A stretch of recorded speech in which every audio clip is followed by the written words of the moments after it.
that time for another week where I share with you what I grocery shop for, how much it costs, and what I actually ultimately decide to cook for the week. This is for my household of 3 adults, and we are in Raleigh, North Carolina. And I do want to just make sure I mention real quick to keep in mind that this is just a snapshot of a single week of the meals that we eat, and honestly, the things that we eat kind of varies a lot throughout the entire year. By the way, if I sound or look a little bit funky at any point over the next few days, I'm just getting over being sick. We went to Atlanta a week and a half, whatever ago, had an absolutely fantastic time. Came back with the plague, and yeah, we've been getting over that. Luckily, I didn't get very sick. Andrew did. He had the fever, the body aches. I mostly just was fatigued, and now I just have like a dry cough and a little bit of congestion occasionally off and on. But we're on the up and up. That's what matters. I'm about to go shopping. I wanted to show y'all what I do have in my fridge right now. Tomorrow is our trash day, so I threw out anything that needed to go out and just gave the shelves a quick wipe down. Honestly, my fridge is at the point where it could probably use a deeper clean, but that was not happening this week. I need to get coffee creamer this week. Since we were in Atlanta last week, I've got a bunch of Kroger stuff in my fridge right now. I have no idea what these are. I'm guessing it's something that came from my mom's work. I gotta ask her. When we were gone, she got this lavender and honey goat cheese that she does not like, so I gotta try it myself, see if I like it, and if not, figure out if there's some way I can like put that in a recipe or something. We have lots of cheese because cheese was on sale before I went to Atlanta at Harris Teeter. It was buy 2 get 3 free, so I got 5 bags for like $1.60 something a piece. My mom got lunch meat when we were out of town. We have Kroger cheese that I brought back from Atlanta, sliced cheese because my mom figured if we got really sick we could just have grilled cheese sandwiches, cream cheese that I brought back from Atlanta, some sour cream. This is just a big thing of lemonade that we got for free. I've got just over a dozen eggs, one of these chorizo sausage tubes. I get them when they're on sale for $1.25, and they last a while in the fridge, so I just keep them in case I like last minute need to make something. I can make some type of chorizo, rice, beans, and whatever veggies I have on hand dish. My mom's lunch that she forgot to take to work today. I got some Kroger carrots, some more carrots, a little bit of celery, and some green onions. On this side, I have this is from a bagged salad kit that I got marked down, but we ended up not using the insides, so I might get a salad kit either this week or next week. Not a salad kit, but a bag of lettuce this week or next week, and use this. I have an eggplant from my garden that I need to make, and then an avocado. I brought butter back from Kroger because it was on sale for $1.99 while we were there. But yeah, my door here is just an absolute hot mess collection of hot sauces, condiments, dressings, a lot of things that have been left at our house or gifted to us, a lot of things that my mom brought home from work that were gonna get tossed. It's probably almost time to go through this stuff too, but most of this stuff lasts forever. I'm back from grocery shopping. I'm going to show y'all my haul by store. First is Food Lion, where I spent $11.57. I spent $2.50 on coffee creamer, 89 cents on a box of rigatoni, $5.01 for 2.8 pounds of chicken. And this is boneless, skinless chicken breast. They were on sale for $1.79 a pound this week, which is a fantastic price. Haven't seen it that low in a while. Avocados were 2 for $1. Green pepper was 69 cents. The cabbage was 49 cents a pound and was just a little bit over 2.5 pounds, so it was $1.27. And then I was out of ginger, so I got a little piece of ginger root. This hunk of ginger root came to 21 cents. This was my Harris Teeter haul. I spent $8.57 on this assortment of groceries. The spaghetti sauce was on sale for $1.77. Both these salads had $2 off stickers on them. That made them $1.49 each. The mushroom also has a $1 off sticker. These were on sale for $1.79, so I paid 79 cents for the mushrooms. The onions were $1.99, and then the broccoli crowns were on sale for $1.29 a pound. This is a little under a pound, so it was $1.04. At Aldi, I spent $8.37. You can see I didn't buy a lot, just 3 things. The olive oil was $3.49. The ricotta was $2.39, and then the bag of mandarins was on sale for $2.49, and it's a 3-pound bag. So here's all our groceries so far for this week. I spent $28.51 so far. Obviously, this is not enough groceries for 3 people for a full week. I will be going out again On Wednesday, all of the sales at my local grocery stores reset, so Wednesday or Thursday, depending on what I make over the next few days and when I need to go out and get food. I'll probably make the chicken last a couple meals, and then it'll just depend on whether I decide to pull something from the freezer. The important thing is I have options. We'll see what I do. So for dinner tonight, I'm gonna make a chicken and veggie dish in like an olive oil Parmesan sauce. So I'm gonna make some rice to go with it, just some plain rice, because I think it'll be really delicious just spooned over some plain rice. Just do like a cup. While Andrew's been sick, he hasn't been wanting to eat as much this week, so I probably don't need to make too terribly much. I'm gonna rinse this real quick. And since I'm just making plain white rice, this is about as quick and easy as it can possibly be. I noticed my poor old ancient rice cooker starting to lose its beep. Speaking of ancient appliances, by the way, I think I've had this thing for 20 years. Like, talk about an appliance made to last. I was thinking some tea might be beneficial to my sinuses and coughing right now. Obviously, I need a better variety. One of my friends got me my mug for Christmas one year. It says, "May all your bacon burn," which may sound like a really weird and not nice thing to say to someone who cooks as much as I do, unless you've seen the movie Howl's Moving Castle, in which case you'll completely get it. So this is close to 3 pounds of chicken. It looks like it's divided into 4 breasts, which is perfect, because that means we'll do 2 tonight and then 2 tomorrow. So these 2 I'm storing wrapped up and in a bowl in the fridge. I'm likely just going to use them tomorrow, so they'll stay nice and fresh till then. Sometimes I might wait 2 days to use them, but generally once I've opened the pack of chicken, I wouldn't wait any longer than that. I'm just going to very carefully cut them in half, so that way they are a little more even and a little more similar size. I've got my cast iron heating up. I'm just gonna season these real quick on both sides. I'm just doing salt, pepper, garlic powder, and onion powder.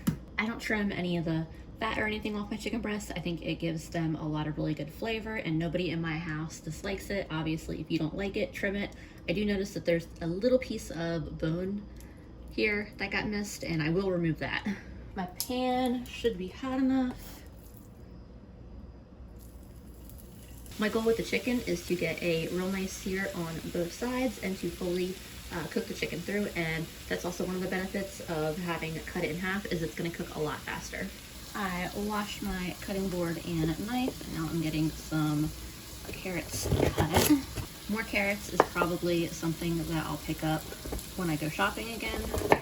We go through a lot of carrots, probably a good 2 or 3 pounds a week, but I mean, they're really cheap and they're versatile, so I love carrots. They are one of my favorite, like, cheap, affordable vegetables. I went rogue and decided to use all the carrots that I have left. I did have to turn the heat on my pan up a little bit. These have a little less color than what I was going for, but I want to get them flipped so that way they can get some color on both sides, since they are cooking quite quickly. I've got all my carrots chopped up, and they are in my little Instant Pot insert. Just adding a cup of water to that, and I'm going to put these in the Instant Pot to steam for 5 minutes. Basically, I just want to soften them. I'm also going to rinse my broccoli and start chopping that. Haven't decided whether I'm going to use the whole head yet. I don't know if I need quite a pound of broccoli in this, so I'm just going to start cutting it and we'll see how far I get. I decided this is how much of the broccoli I'm going to use tonight. It's probably like half a pound of broccoli, and then this I'm going to put back in the fridge. I'm just pushing the broccoli to the side right now because I'm not quite ready to do anything with it, and I'm going to cut up this garlic real quick. I've got my garlic and my olive oil that I just bought. I'm going to add maybe around 1/3 of a cup, plus a cup of water. You could use chicken broth for this. I'm just going to use a water and chicken bouillon combo. Give that a quick little whisk. And I'm also adding a little bit of black pepper, some red pepper flakes, and then usually I would add Italian seasoning, but I don't have any, So I'm gonna add some of this Badia Complete seasoning instead, as well as a little bit of thyme. Sorry for the hissing, I just started my pressure cooker releasing the pressure. I also like to add a little bit of lemon juice. So last thing to add to the sauce real quick is some Parmesan. Fresh would be ideal. I'm out of fresh at the moment, so I'm just gonna use the powdered stuff. I got this stuff on closeout at Food Line for such a good deal. It was like $2 for a 1 pound bag of it. Set that to the side. My carrots are nice and steamed. I'm gonna take my broccoli and get that into the pressure cooker and pop the lid back on. I'm not gonna start that cooking again. I'm just gonna let the broccoli kind of like steam in the heat that's already present with the lid on. Like, it's plenty hot and moist and steamy enough in there that it'll steam in a couple minutes, no problem. And then I will add my sauce right in there. And I'm gonna let that heat up until it starts to simmer and bubble. There's my fully cooked chicken. Turns out I did get some pretty nice color on there. It's been sitting and cooling for a couple minutes, so I'm gonna cut it up, and I can do so without burning myself now. This is at a nice gentle simmer. I'm just stirring it around occasionally, just letting it cook for a couple minutes. So I've got about a 1/4 cup of water in here, and I'm just gonna make myself a little cornstarch slurry real quick. And adding that in, and as that warms up, it will thicken our whole sauce up. I'm gonna turn off the heat because that is as thick as it needs to be, and start adding my veggies. And then here's my chicken all cut up. I'll add that back in. Mix everything together, and then this is pretty much done. This smells so good. Looks so good. I can't wait to eat it. Absolutely delicious. And plain white rice is definitely like the perfect companion to this. Hello, I am having a little bowl of leftovers for lunch today, and then I'm gonna make some chocolate peanut butter chip muffins with these bananas that I have from last week, and them sitting on my counter is not helping in my battle with the fruit flies this summer. So I'll make some muffins, and those will almost definitely get eaten, and they're easy to freeze if not, so it'll work out either way. Here's everything I need to make my banana bread muffins. I never know what to call them because it's more of a banana bread recipe, but I make them more like cupcake muffin sized. I don't know, what's the technical difference between a bread and a muffin? Does a muffin have to have more sugar? Is it the shape? I don't know. You see a fruit fly buzzing around as I'm doing this. That's one of the main reasons I'm using up these bananas right now. I do have a trap, and it's working pretty well, but it'll work even better when bananas aren't there to distract them. And I've got about a 1/3 cup of butter here. Probably slightly less, but I'm not gonna worry about it. I'm gonna mash all of this together real quick. To my banana butter batter, I'm adding a teaspoon of vanilla. I never worry about overflowing a little bit on the vanilla. A 1/2 teaspoon of baking soda, not powder, soda. A little bit of salt, some sugar. You can add up to a cup of sugar depending on your preference for how sweet it is. Because I'm adding chocolate chips and the peanut butter chips, I am fine doing a bit less. I want to say I made it with 1/2 cup last time, and that was where I liked it. It definitely is like less on the sweet side, but that's fine with me. This isn't really meant to be like a dessert kind of thing. 1 egg, and then I'm adding about 1.5 cups of flour. This is a batter that stirs together.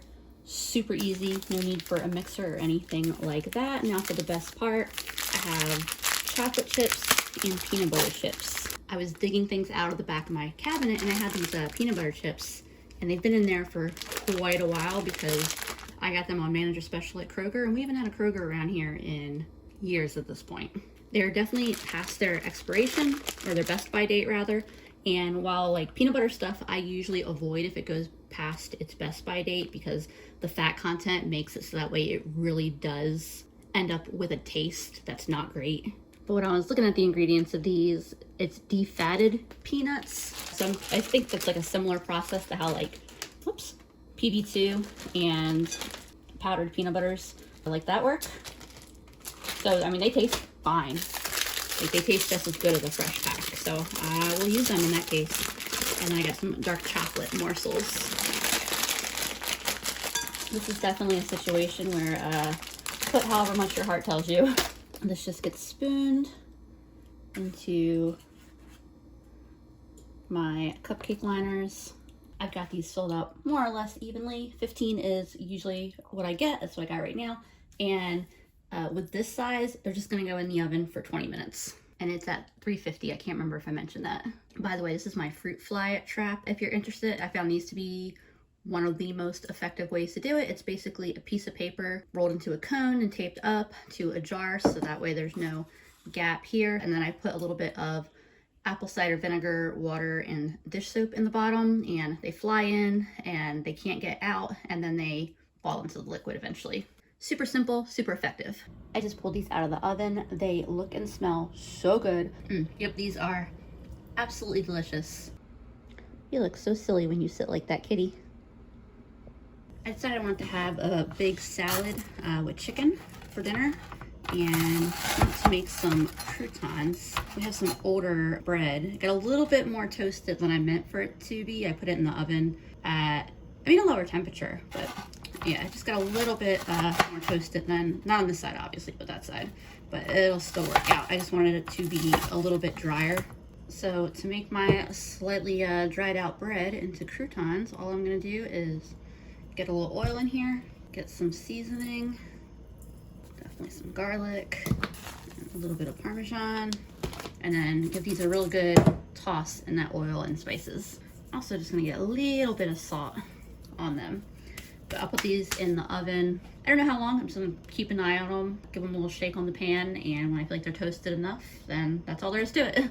Here's my chicken. I'm gonna cook it exactly the same way as yesterday. I'm gonna slice it in half so it's a bit thinner, and then I'm gonna pan fry it in my cast iron. Y'all, I just tasted that lavender honey sheep cheese, and the lavender is not subtle. I kind of felt a little bit like I was eating cheese that has been contaminated with like body wash or something. I'll have to think about if there's any way I can use this that will mellow out the lavender scent or taste. Otherwise, I might just have to bring it to a friend's. There's my finished croutons and my cut up chicken. I cut up that avocado that I'd had from last week that was already fully ripened. I got a bunch of cherry tomatoes from my garden and cut them in half, and then I hard boiled a couple eggs. And I'm gonna start building some salads. My mom's already eating her salad, so that's why you just see two here, but here's Andrew and I's salad. I used the dressing and some of the wontons from that salad kit. I completely forgot I had those wontons when I made the croutons, although the croutons are definitely more flavorful, and because I have so many, I added some to both. So these look like really robust, delicious salad bowls. You almost can't even see the greens under there, but they're nice full bowls. And got a bunch of chicken left over right now, so I may put that in the fridge and we can toss it on our plates with dinner tomorrow. I gotta grab a couple things out of the garden, so I figure I'll just show you some of my garden real quick. I'm planning to do a video, and I have a ton of clips I've taken. I just haven't figured out the best way to structure the video. I think I left this one on too long, but I'm gonna go ahead and get it now. Yeah, we'll see how it looks once I actually cut into it. I have these little peppers that I thought were Aleppo peppers, but I got a bunch of my peppers mixed up, and I think they're actually my Hinklehots, which I think I'm gonna pickle a bunch tomorrow. My tomatoes have been getting pretty wild. There's some I gotta get Andrew to come out and help me with because they are too tall for me to get. I guess this one belongs to the caterpillar. Here's a beautiful looking pepper. Starting to get too dark to really see, but this one is a yellow wax, I think. It's like, I mean, my head is this height, and it's just overflowing with peppers. Here's my little produce haul. Like I said, I got my 2 eggplants. This one I think is probably perfect. This one I think is probably overripe. We'll see when I cut into it. I got this one larger pepper, cannot remember what kind it would have been. These are my little fish peppers. I love these things because they have like the coolest striping. My tomatoes. Here are my Hinkle Hots that I picked today. I have a bunch more. So like I said, I think I'll pickle them tomorrow. Here's my one jalapeno that I picked. And then I picked a little tiny sprig of oregano. I don't know if I want to use any in cooking tonight, but just in case. I got some other stuff that I'm gonna need to go out in the next couple days and get, but this is what I grabbed today. I wanna get my pasta dough going. The recipe I use is very, very basic. It's one that I've been liking lately. It is 2 cups of flour and 1 egg and a half a cup of water. So for me, it's easy to remember. 2 cups flour, 1 egg, half water. I'm already making a mess with the flour, as one does, or at least as I do. I don't know about y'all. Andrew jokes that I can't look at the flour without somehow getting it on me. And I'll use the spatula just until this kind of starts coming together, and then I will switch to kneading it with my hands. So here's my dough after I move to the counter and start kneading it. It only takes around 5 minutes to knead it into like a soft ball of dough. If it feels like your dough is just a little bit too dry, like I think mine is a little bit on the dry side. I think I was a little heavy-handed with the flour. I just like to wet my hands and incorporate the moisture into the dough that way. So I just wet my hands a couple times and worked that into the dough, and that got it to around the moisture level I want it at. The ideal is for it to be a little bit tacky, but like not actually sticking to your counter or your work surface. That's the kind of the thing when you're working with like flour and such by volume and not weighing it, is that you end up sometimes with too much or too little of something. But the great news is that if you feel like you've ruined your dough, you probably haven't. If it's hard to knead and it feels a little bit dry, like I said, just incorporate very small amounts of moisture at a time. If it is really sticking to your counter and it seems like it's too wet, just add flour very small amounts at a time. If it's too wet or too dry, you can fix it. You'll end up, like I said, it'll be much, much more easier to knead. It'll get nice and smooth. It only takes around 5 minutes, and then I'm going to cover this and let it rest for 30 minutes, and that is gonna let it like relax even more, and that way it'll be easy to roll out, because right now it would still be a little bit hard to roll out, but after 30 minutes it's gonna roll out no problem. While my dough is resting, I will throw together my ravioli filling. So AM Lisa was full of all kinds of ambitious ideas. I don't know why they put a tab on this, like you can actually pull it off. I don't think I've ever been able to pull one of these off. But yeah, AM Lisa was full of all kinds of ambitious ideas. I was thinking, making garlic knots and making half the ravioli a mushroom ravioli. But PM Lisa is rational and tired. So we'll be scaling back those grandiose plans a little bit. Just gonna put in a nice big dollop of the ricotta. I've got my fancy shredded Italian blend of 6 cheeses. Put in a nice handful of that. Get it seasoned because nobody wants a bland filling in their ravioli. I'm just using whatever sounds good. But you can't go wrong with like pepper, garlic, and Italian seasonings. Get a little dried oregano in here too. A little bit of thyme. I'll get this mixed up. I am gonna add an egg in a moment. I'm adding just a little bit more because I want to make sure I have enough. I waited to add the egg because I wanted to taste the filling before I added the egg. Not that that stops me with cookie dough or cheesecake batter or cake batter or any number of other things with raw eggs, so I'm not sure why it stopped me here. But the filling's good, so I'll add that egg now. Stir, stir, stir. I did just add a touch of salt, not much, but I do think it needed just a teensy bit of salt. I'm gonna set this aside for a moment. Real quick, I wanna slice up these eggplant. Usually I pan fry my eggplant, and by me, I mean Andrew, but I want something that is a little more hands-off today since I'm gonna be filling pasta. And so I'm gonna go for oven roasting them. I'm using the eggplant that had already been in my fridge that I've had for a little while, and then I'm also using the eggplant that I picked today, the one that I was a little concerned about it being overripe, and the other one I'll put in my fridge and I'll make that one some other time, probably this week. And then I'm seasoning these pretty simply with salt, pepper, and garlic. They're all seasoned. I'm gonna put them in a 400-degree oven for like 35 minutes. I don't know, I'm gonna check about 30. And that should be all the time it takes me to fill all my ravioli. Since I don't have a ton of room to work with, I'm dividing my dough into 4 pieces. And I'll keep the ones that I'm not using covered up. The dough does get a little bit stickier after it rests if I don't flour my counter and my rolling pin. It does have a tendency to want to stick a little bit. So I roll out the dough, and one of the more common ways to do ravioli is to cut it into big rectangles, and then you end up doing square ravioli. I personally like just doing half circle shaped ravioli because for me it's faster.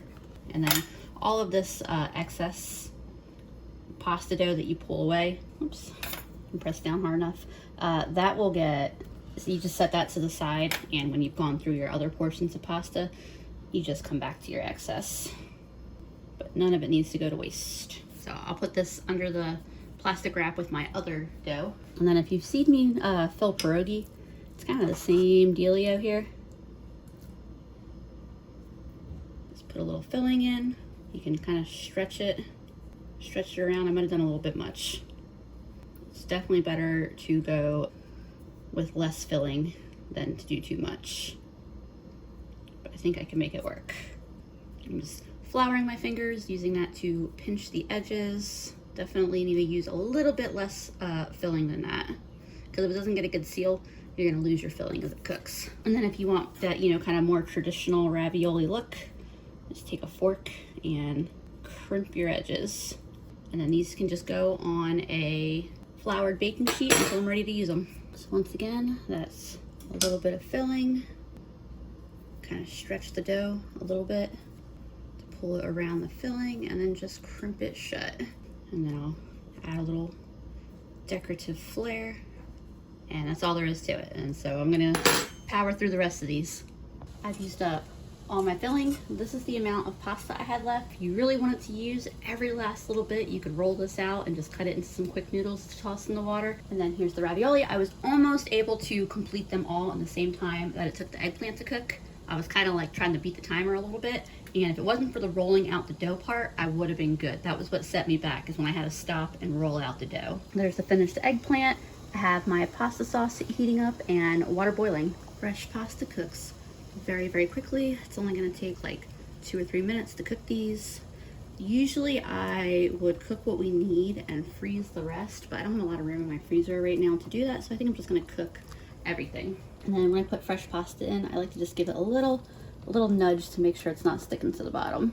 And as soon as these raviolis start floating, they are done. They are ready to eat. My mom already ate hers. The thing about filming this stuff is that it makes everything take longer, and she needed to go ahead and eat and start doing the rest of the things she needed to do. But so here's Andrew and I's plates. We got a salad with some, this is the last of the salad greens that I had gotten, with some of the cherry tomatoes from my garden. Couple slices of eggplant on each plate. I tried it, it was a little bit, slightly bitter, and I think that might just be because I don't know when the harvest yet, but only slightly, and with the sauce, it tastes really good. This is the leftover chicken from last night, and then obviously some ravioli on each plate, and we've got plenty left. I'll let Andrew sauce his own plate, and then I like a lot of sauce on mine. Very, very delicious, and we definitely have enough to eat these for lunches as well. Let me see, Andrew likes a more reasonable amount of sauce on his plate. Figure I'll have him try the ravioli for y'all, since a lot of y'all mentioned his absence in my last video. Yeah, for the sake of time, I just did cheese and not mushroom. Oh, that's fine. I like the chewiness of the pasta. Fresh pasta is the best. Like I said, the eggplant's a little bitter. Like, I think it's just because I don't know when to harvest them. Because when you made it before, it wasn't bitter like that. Yeah, that's true. I don't know. I guarantee you I'm gonna look up like 20 different TikTok videos on it tonight. Gonna go down the eggplant TikTok rabbit hole. You know it. I spent $11.82 today at Food Line. Milk was $1.83. The vinegar, and if I'm gonna buy a vinegar, I like to just get the whole big gallon of it, so that way I don't have to buy it again anytime soon. That was $3.79. I got a little under 3 pounds of carrots that came to $1.99. Celery was on sale for $1.49. And then these chicken leg quarters, as you can see, were $2.72. The coffee over here I got 2 or 3 weeks ago. Pretty good deal though, right? And then this is everything I got for $9.31 at Harris Teeter. Canned beans and canned tomatoes were both on sale, buy one get one free. The regular price is 99 cents, so they were essentially 2 cans for 99 cents. Butternut squash was on sale for 99 cents a pound. This was close to 3 pounds, coming in at $2.90. The apples were, they're like re-wrapped on the rack. So it was $1 for 4, which was great because I couldn't buy like a single apple for $1 right now, and I want to make a butternut squash soup tomorrow, and I need a couple apples for that. I got another bulb of garlic because they are on sale 2 for $1 right now. Probably against my better judgment, I bought more bananas because this whole thing was only 50 cents. I got the sausages for 49 cents. They technically should have been free though, but for some reason, this Harris Teeter sometimes decides if I'm getting too good of a deal, they just go against their own store policies. The cashier initially wanted to charge me $2.50 each, and when I said, no thanks, let's just go ahead and void them, she rang it for 49 cents and made it seem like she was doing me a huge favor. It wasn't a big deal, it's just annoying that this happened to me more than once at this store. Either way, these are gonna go in the freezer, and I might pull them out to use Sunday, but I've got some older packages of different ones in there, so I may pull out an older package since these ones are fresher. About to make these leg quarters for dinner tonight. I had decided I wanted to have a muffin now. We're down to 8 left, so at least I can use some of those bananas to make another batch of muffins soon. Cupcakes, bread, I don't know, whatever. When it comes to sauce versus breaded, we've been more so enjoying breaded chicken lately, so that's what I'm gonna do. These are plain breadcrumbs, so I'm gonna toss a bunch of seasonings in here with this. I don't know if you can see the difference in that, but I added salt, pepper, garlic, and a Cajun seasoning blend. And then all I'm doing with the chicken is just tossing it in these breadcrumbs. I go complicated on some things, like I make, you know, from scratch homemade ravioli. I think I'm gonna start some bread dough tonight to go with the soup I wanna make tomorrow. So like for other stuff, I like to go really, really simple. And this is about as simple as it gets. And I've got my oven preheated to 400. These are gonna go in for like 45 minutes. I wanna make some rice to go with my chicken, and I wanted to put some tomatoes and peppers in it, and so I'm just gonna chop these up real quick. I've got everything cut up. I grabbed the green onion from the fridge too that I'll cook with it. I got about 1 1/3 cup of rice here that I'm gonna rinse real quick. My rice is rinsed. I'm gonna throw in some chicken bouillon. Alternatively, you could just cook it in chicken broth, vegetable broth, whatever your preference. Adding some onion powder and garlic powder too. Black pepper and some red pepper flakes. Add some water. Hopefully all these tomatoes fit. But yeah, there's plenty of room. I don't know why I thought it was gonna fill the insert so much more. Pop this in and cook it the same way I would cook rice with nothing else in it. Let's get my bread dough going for tomorrow. I got about 3 1/4 cups of flour in a bowl. I'm adding about half a packet of yeast. I have a big bag of yeast in my freezer, but I figure I might as well use up these yeast packets that I have. I'm adding about a teaspoon of salt, and then I'm gonna add a 1.5 cups of very warm water. Give that a super quick stir. As you can see, it is a pretty sticky dough, but luckily we do not need to knead this dough. I'm gonna cover it and let it sit overnight, and I'll bake it tomorrow. Here's my rice. I just pulled it out of the rice cooker. I haven't fluffed it or stirred it or anything yet.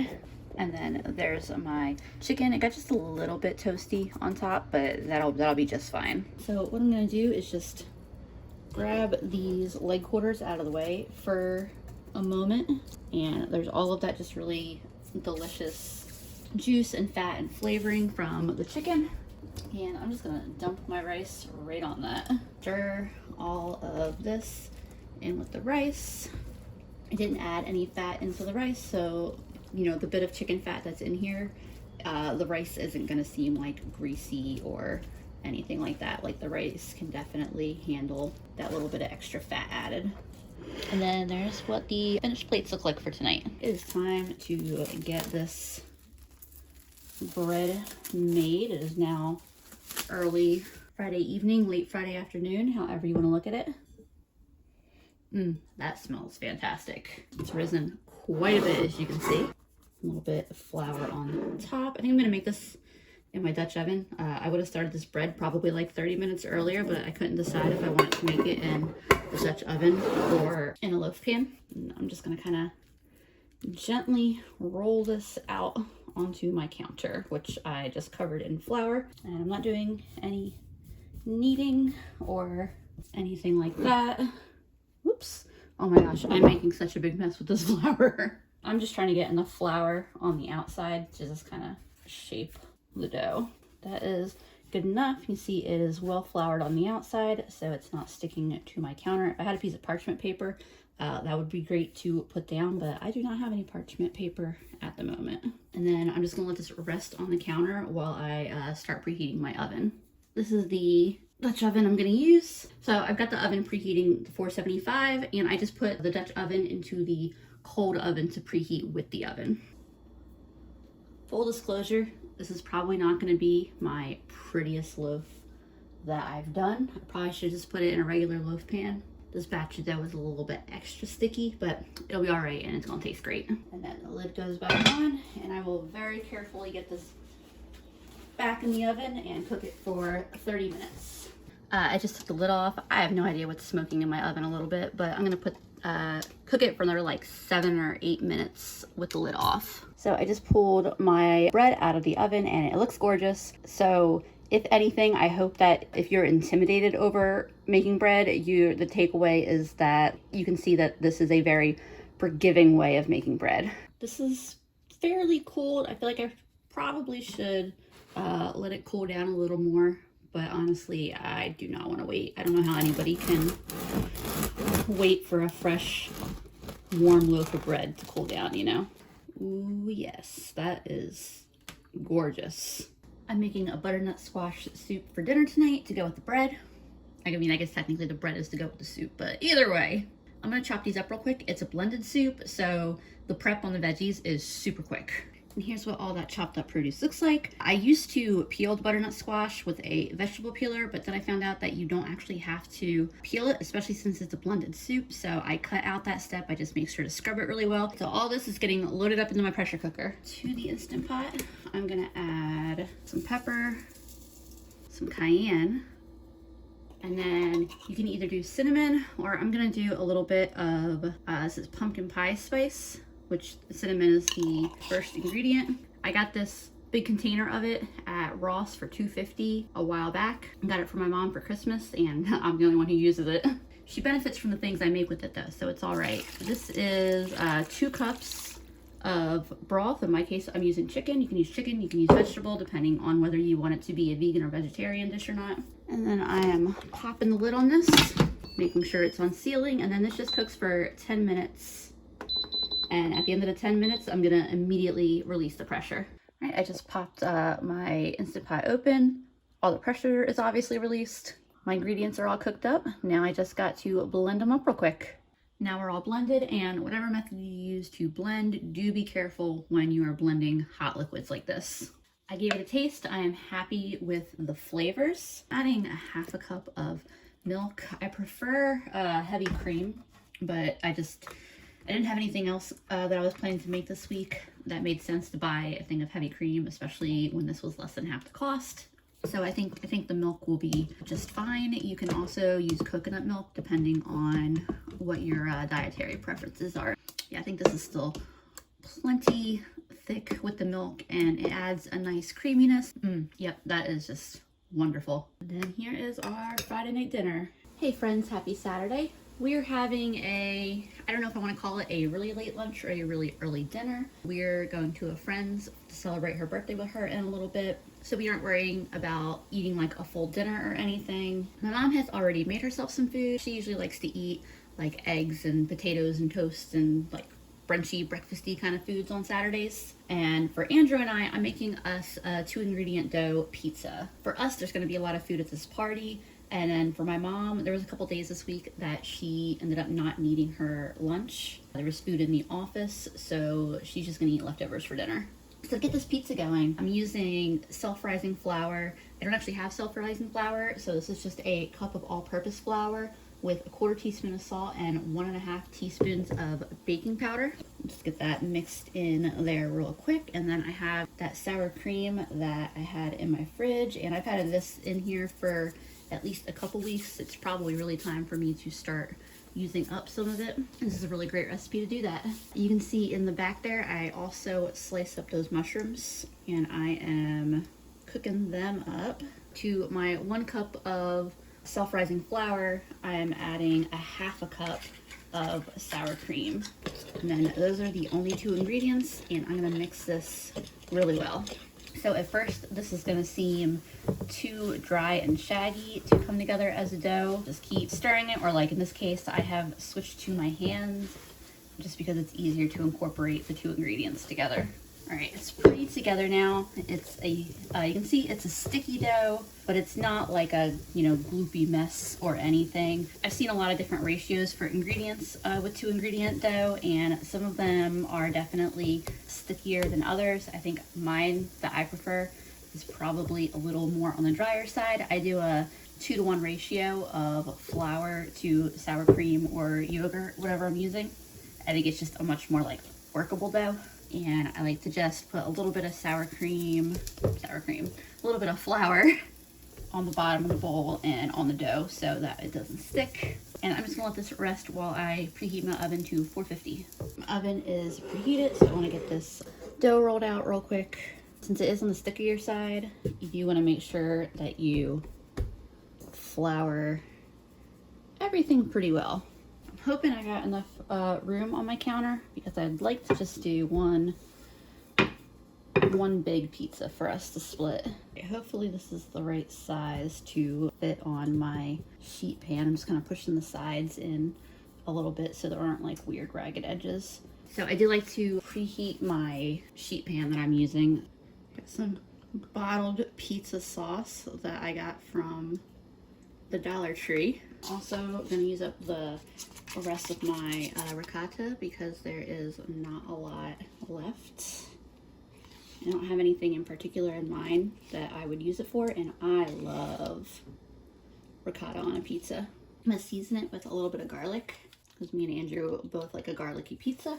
If I was feeling fancy, I'd roast some garlic, but I am not feeling that much effort tonight, and honestly I don't really have time for that. And then this is that same bag of the 6 cheese Italian blend, and then I also have these pepperoni that I pulled out of the freezer. I'm going to use whatever I need and then put them back in the freezer. Pepperoni freezes really nicely. It doesn't really tend to stick to itself very much. I think it's because it's such a greasy meat.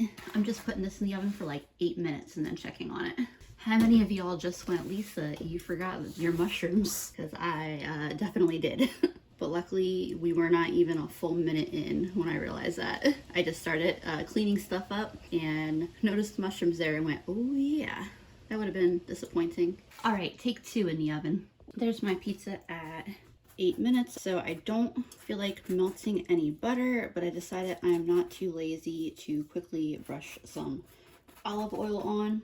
Put just a little bit of Parmesan around the crust. This should be just about done, but I'm just gonna pop it back in the oven for 1 minute. I said 1 minute, but I actually meant 2 minutes. I think that was perfect. Let that cool for just a minute, even though it looks amazing and I wanna eat it now. So I have a pizza cutter, but I like cutting it with a knife better, just in case anybody was about to comment being like, you should be using a pizza cutter. By the way, I'm taking that lavender goat cheese to my friend's party because there is just, I don't think there's any way that I can make that flavor work for us. I just really do not like it at all. But I think my friend's gonna really like it. I'm gonna have to get Andrew in a minute, otherwise I'm gonna eat this whole pizza by myself. Happy Sunday. For lunch today, my mom and I are having avocado toast with a scrambled egg. Andrew went down a lunch path I could not follow. He boiled half that head of cabbage and put some vinegar on it, and I like cabbage, but not that style. Hey friends, tonight was one of those nights where it was hard just to get started on dinner. It's been a low energy day. It's been kind of a gloomy day, raining on and off, but I'm ready to get some Sunday night dinner going. This dinner is basically going to consist of onions, peppers, rice, beans, and sausage, and some celery too, actually. So to start off, I'll chop up these veggies. I'm gonna use at least 2 onions. I might chop up that 3rd onion, green pepper, and then I've got some fish peppers, a couple black Hungarian, and a jalapeno. These are all relatively spicy. The black Hungarians might be a little bit spicier than the jalapeno, and I can't remember what the fish peppers are at. Low enough that I was able to bite into one and only like kind of regret my choice. I'm still finishing up cutting up these little peppers, but I want to get my onions started cooking. And I do have some rice already going. I think I'm putting 2 stalks of celery, but I'll put in a little more towards the end because I like them staying a little on the crisper side. And I got a pot of water that's just coming to a boil, and these are still frozen. These aren't the ones I got the other day. These are a much older pack that's been in the fridge for a while, so I'm just, you know, rotating them. I think I got these for $1. I think they were actually like on sale for $11, and then they count both of these, so it was $10 off. What's nice with freezing these is that they can just go straight in the boiling water to cook, so I don't need to worry about thawing them out. If I need to pull something out last minute for dinner, this is a really easy way to do it. My veggies in here are looking beautiful. Get these pieces of celery in. And then it should be about ready to take the sausages out of the water. I'm betting these should be fully cooked through, but if not, they're gonna cook a few minutes in the pan anyway. I'm trying to decide what size I wanna cut these. I think I'm just gonna do like little half moon shapes. Ooh, this cheese is, the cheese part of it's a little messy, huh? I don't know, you caught that, it squirted up. But as I cut these, I'm just gonna add them to the pan with everything else. I'm gonna cook all of this together for a few minutes, and then the last thing I will do is add the rice. If you didn't want to do the rice, you could do like quinoa or lentils or something. Oh, the red beans, I almost forgot about the beans. For the beans, I'm just adding one of the cans of kidney beans that I had bought at the end of the week. I just season this with a little bit of salt, pepper, and garlic. And if you're worried that chopping up the sausages and putting them in here made all the cheese run out, I just tasted a piece and they absolutely still have that cheddar taste. Some $11 bison sausages are definitely out of my regular budget, but they're pretty good. And I seasoned the rice very simply, just some salt, pepper, and some of this Cajun seasoning that I get from the dollar store. And then here's what it looks like all mixed in. It is good and spicy. I'm gonna enjoy this. And then there's my dish. I decided to slice one of those avocado, well, the last avocado that I have up. Hey friends, it's Monday. I did not do much of a grocery haul today, just a little mini one. So I spent just barely over $10 and a few cents on these ingredients from Food Lion. So I bought another container of coffee creamer for the week. Potatoes were on sale for $2.50. Peppers were 2 for $1. And then I got this big pack of pork chops. It's 2 pounds of pork chops. They were marked down to $3.70. I have a couple days to use them. We finished off last week with just under $50 of groceries. I think the total spent was $49.64, and then we are at just over $10 for this week. My food plans right now are to make the pork chops tonight. Tomorrow I'm going to make pierogi with onions and peppers and maybe a kielbasa or sausages from the freezer. And then Wednesday the sales ads will have reset and we'll go on a whole other big grocery run. Probably spending not more than like $50 for the week. We usually pretty comfortably sit between $200 and $250 in groceries each month, and that's including some of the things that we used but you didn't see us buy, like rice, which I usually just buy once a year, and beans and things like that. I hope I was able to give you some ideas on how to navigate your grocery budget, or maybe some inspiration on different ways to use your groceries, give you some inspiration on what to cook. Thank you for hanging out with me, and I will see y'all again soon.